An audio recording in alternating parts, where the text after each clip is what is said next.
Assalamualaikum warahmatullahi wabarakatuh. Pada kesempatan yang baik ini, Oktagonpedia datang dengan pembahasan tentang aliran sesat terbesar di Indonesia yang pernah menghebohkan. Mari kita mulai. Banyak kasus penipuan sampai kasus orang hilang yang dikaitkan dengan aliran sesat di Indonesia. Sekte sesat ini biasanya menipu para korban dengan dalih mengajarkan agama. Berdasarkan catatan Majelis Ulama Indonesia di tahun 2016, terdapat 300 lebih aliran sesat di Indonesia. Ketua Komisi Pengkajian dan Penelitian MUI, Utang Ranuwijaya menambahkan bahwa aliran sesat di Indonesia sudah ada sejak 1995 silam. Menurut Oxford English Dictionary, heresi atau aliran sesat adalah sebuah pandangan atau doktrin teologis atau keagamaan yang berlawanan atau bertentangan dengan keyakinan atau sistem keagamaan manapun. Di Indonesia, hampir setiap tahun, aliran sesat selalu bermunculan dengan nama yang berbeda-beda. Biasanya, pemimpin aliran sesat ini mengaku menjadi wali Tuhan sampai mengaku menjadi nabi untuk mendapat kepercayaan dari calon jamaahnya.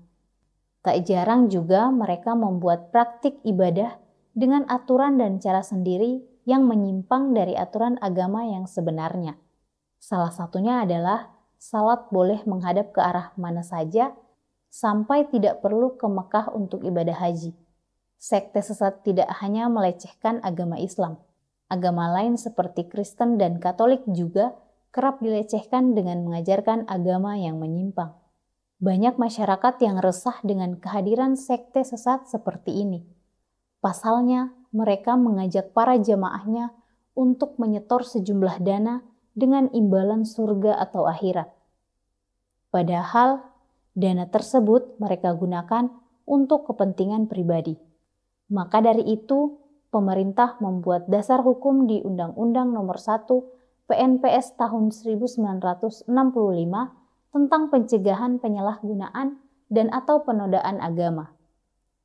Dalam pasal 1 Undang-Undang Nomor 1 PPNS tahun 1965 menyatakan bahwa setiap orang dilarang dengan sengaja di muka umum untuk melakukan penafsiran tentang sesuatu agama yang dianut di Indonesia atau melakukan kegiatan keagamaan yang menyerupai kegiatan agama yang dianut di Indonesia, Islam, Kristen, Katolik, Buddha, Hindu, dan Konghucu. Mereka yang dengan sadar dan sengaja menyebarkan aliran sesat di muka umum akan dikenakan pasal 156A Penetapan Presiden Republik Indonesia Nomor 1 Tahun 1965 dengan ancaman pidana penjara selama-lamanya 5 tahun.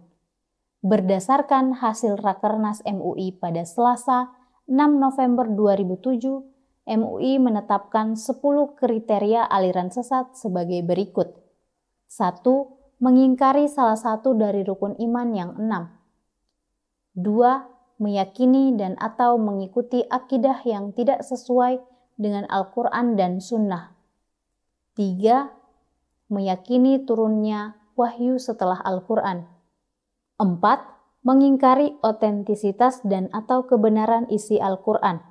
5. Melakukan penafsiran Al-Quran yang tidak berdasarkan kaidah-kaidah tafsir. 6. Menghindari kedudukan hadis Nabi sebagai sumber ajaran Islam. 7. Menghina, melecehkan, dan atau merendahkan para nabi dan rasul. 8. Mengingkari Nabi Muhammad sebagai nabi dan rasul terakhir. 9. Mengubah, menambah, dan atau mengurangi pokok-pokok ibadah yang telah ditetapkan oleh syariah seperti haji tidak ke Baitullah, salat wajib tidak 5 waktu. 10. Mengkafirkan sesama muslim tanpa dalil syar'i seperti mengkafirkan muslim hanya karena bukan kelompoknya. Baik, berikut adalah beberapa sekte yang secara resmi diputuskan sebagai aliran sesat di Indonesia oleh MUI. Yang pertama, Kerajaan Ubur-ubur. Aliran sesat di Indonesia yang pertama kali terungkap adalah Kerajaan Ubur-Ubur. Berita kelompok sekte sesat ini pertama kali terkuak di tahun 2018 oleh warga Serang, Banten. Kerajaan Ubur-Ubur adalah sebuah komunitas keagamaan yang didirikan di Jalan Sayabulu, Kota Serang, Banten oleh pasangan suami istri yang mengaku sebagai jelmaan Nyi Roro Kidul. Komunitas keagamaan ini sering mengadakan pertemuan setiap hari Kamis malam sampai Jumat dini hari. Berdasarkan laporan Kapolresta Serang, AKBP Komarudin, sekte tersebut mendapat uang yang disetor di 2 bank berbeda. Uang tersebut mereka dapatkan dari acara doa dan ritual khas Kerajaan Ubur-Ubur. Masyarakat setempat mulai resah dengan kegiatan mereka setelah melihat perempuan yang seharusnya memakai pakaian muslim untuk berdoa hanya datang dengan pakaian rumah saja. Selama beroperasi, Kerajaan Ubur-Ubur hanya memiliki 20 pengikut. Buntut dari ajaran sesat ini, Ratu Kerajaan Ubur-Ubur alias Aisyah Tusalamah divonis 5 bulan penjara oleh Majelis Hakim Pengadilan Negeri Serang. 2. Lia Eden atau Salamullah. Aliran sesat Salamullah sempat menghebohkan masyarakat Indonesia di tahun 2008. Sekte sesat ini dibentuk oleh Lia Aminuddin atau Lia Eden pada tahun 1997. Dalam kepercayaannya, agama ini berpandangan bahwa semua agama itu benar. Bahkan, pendiri sekte sesat ini juga mengaku sebagai reinkarnasi Bunda Maria dan pernah bertemu dengan malaikat Jibril. Lia yang terlihat sebagai muslim sempat mempelajari dan mempraktikkan berbagai macam ritual agama yang berbeda-beda, mulai dari ajaran Kristen, Buddha, sampai Hindu. Di tahun 2000, Lia akhirnya mendeklarasikan sebuah agama baru yang bernama Salamullah sebagai bentuk persatuan berbagai ajaran agama yang sudah ia pelajari.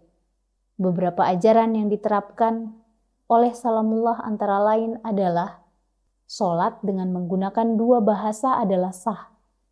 Kemudian mengonsumsi babi adalah halal. Melakukan ritual penyucian seperti menggunduli kepala, membakar bagian tubuh, dan sebagainya.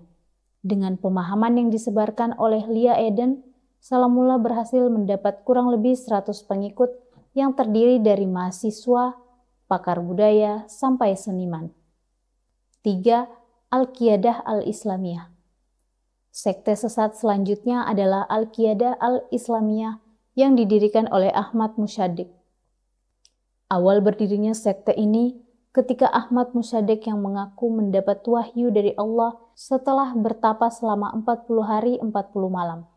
Dirinya juga mengaku sebagai rasul yang menggantikan posisi Nabi Muhammad SAW. Al-Qiyadah Al-Islamiyah memang menggunakan ajaran agama Islam dasar untuk menyebar kepercayaannya. Namun, MUI menemukan bahwa aliran ini memiliki aturan di luar Islam, seperti penebusan dosa dengan menyetor sejumlah uang sampai tidak wajib menjalankan sholat, puasa, dan haji.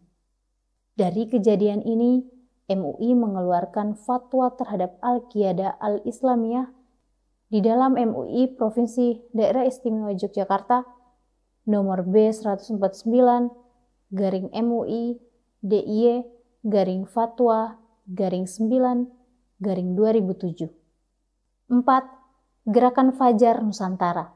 Gerakan Fajar Nusantara atau disingkat Gavatar adalah aliran kepercayaan yang dianggap meneruskan ajaran Al-Qiyadah Al-Islamiyah. Sekte ini didirikan oleh Ahmad Musyaddiq dan resmi mendaftarkan diri sebagai organisasi sosial kemasyarakatan pada tahun 2011 silam. Sekte sesat ini pertama kali terkuak ketika seorang dokter bernama Richa Trihandayani dan anaknya menghilang di Yogyakarta pada 30 Desember 2015 silam. Dr. Richa kemudian ditemukan di Pangkalan Bun, Kalimantan Tengah 11 Januari 2016. Dari hasil penyelidikan, Dr. Richa diketahui adalah anggota Gavatar dan sudah bergabung sejak 2012. Ketua Dewan Pertimbangan Majelis Ulama Indonesia Din Syamsuddin menyatakan bahwa pemimpin kelompok Ghafatar adalah mantan narapidana yang berhubungan dengan sekte Al-Qiyadah Al-Islamiyah yang dipimpin oleh Ahmad Musaddiq yang mengaku sebagai nabi baru. Din menambahkan bahwa sekte barunya ini mengajar paham agama Islam yang menyimpang, seperti tidak wajib puasa dan sholat. Berdasarkan penyelidikan, Ghafatar diduga memiliki 20.000 anggota yang tersebar di 34 provinsi. 5. Puang Lalang atau Mahaguru. Aliran sesat di Indonesia terakhir adalah Puang Lalang atau Mahaguru yang mengaku dirinya adalah seorang rasul. Puang Lalang tidak hanya mengaku sebagai rasul, dia juga menyebarkan ajaran agama baru bahwa ada Allah Bapa, Allah Mama, Allah Pencipta, Allah Jin, Allah Iblis, Allah Syaitan, dan Allah Nafsu. Kepercayaan yang dipimpin oleh Puang Lalang sudah menyebar kepercayaan Tarekat Tajul Al-Khalwatiyah sejak 1999 dan sudah memiliki sekitar ratusan pengikut. MUI bahkan sudah menetapkan ajaran Puang Lalang telah menyimpang dari agama Islam. Pasalnya, Puang Lalang berani menjanjikan keselamatan dunia dan akhirat untuk para pengikutnya yang membayar uang tunai sebesar Rp10.000 sampai Rp50.000 yang bisa ditukarkan dengan tiket surga yang dia jual. Tidak hanya menjual tiket surga, Puang juga mewajibkan pengikutnya untuk membayar zakat badan sebesar Rp5.000 per kilogram berat badan pengikutnya. Dana yang terkumpul tentunya akan digunakan Puang Lalang untuk kepentingan pribadi. Demikianlah beberapa aliran agama sesat di Indonesia. Semoga informasi ini bermanfaat dan waspadalah dengan sekitarmu, jangan sampai kita ikut terjerumus dengan aliran-aliran sesat seperti yang sudah dijabarkan tadi. Sekian dan sampai bertemu di episode Oktagonpedia berikutnya. Wassalamualaikum warahmatullahi wabarakatuh.